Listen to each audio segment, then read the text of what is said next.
Hi, what's up guys? I'm Julia Griffin and welcome to my YouTube channel.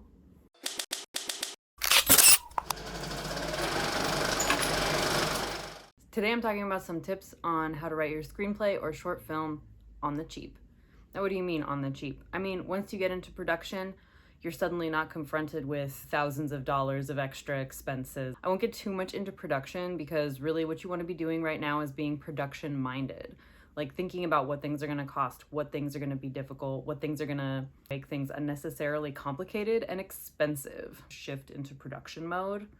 But this is a valuable skill that will take you pretty far, either as an indie producer, indie writer, or even if you make it up into the big leagues with your show scripts that are like $30 million to make. You know, people will appreciate it if you understand how to write for budget at any scale. Now, why, you ask, should you listen to me about this?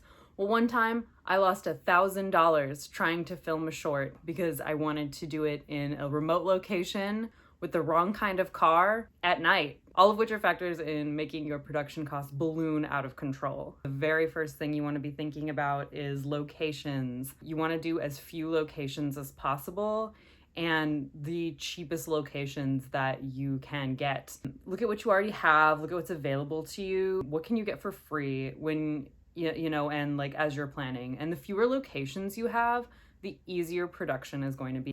My next tip is avoid complicated VFX that you don't know how to do or you don't have a friend who knows how to do. The more complicated your VFX, the more expensive post-production can get. You need the VFX person on your team, well, you're probably going to want to pay them unless you have a friend who is learning how and will do it for nothing. Shooting outdoors at night, which can become difficult quickly and make your film look not great, like if you haven't lit it properly, or which is expensive, or you don't have a person who knows how to do that, which is can also be expensive. Interiors at night are easier to light. You know, natural light is free and it's everywhere all day long.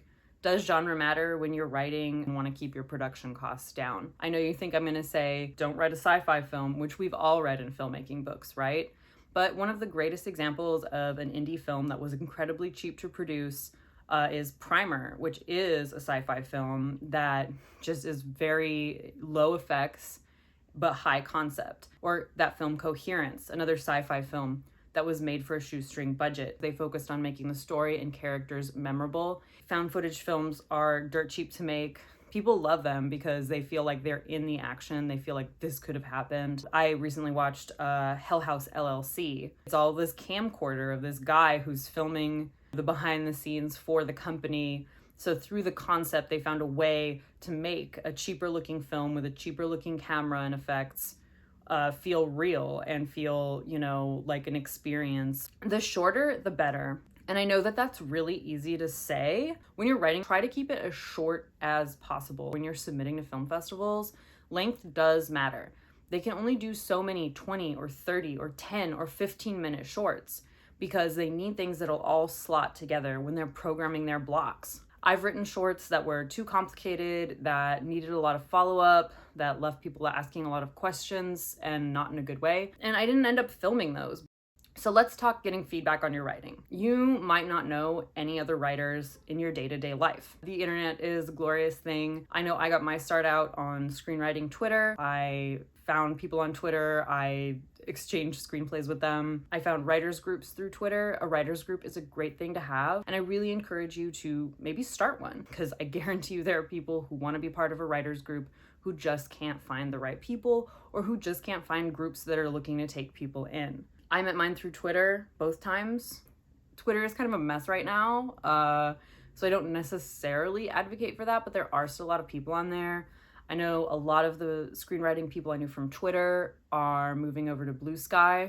And then there's also Coverfly X, if you just want like random casual encounter. I've used Coverfly X before. It's okay, but it's a resource that's out there. There's tons of options for paid feedback as well. We Screenplay, The Blacklist, freelance script readers. Personally, I would save paid feedback for a feature screenplay that you're planning to either make or use as a sample to get the attention of agents and managers or enter into contests. That's just my personal opinion. If you want to pay for somebody to read your short film, that's up to you if you feel like that's a strong investment of your money, which could otherwise go to something like production. Screenwriting Reddit is out there, and I don't want to disqualify screenwriting Reddit at all. Personally, I don't have a ton of experience with screenwriting Reddit. I've been on there, I've looked through a little bit, you know, and there's definitely a community out there if that is what you're looking for. Just remember, when you're telling a story, there is thousands of years of storytelling going on behind you. Write classic tropes, classic stories, maybe even cliched stories from your own unique perspective.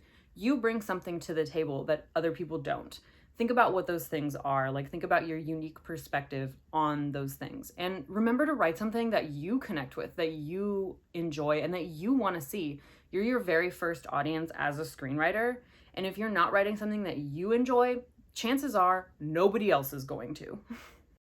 Limitations are a great way to push you creatively, you know, challenging yourself and pushing yourself up to your next level.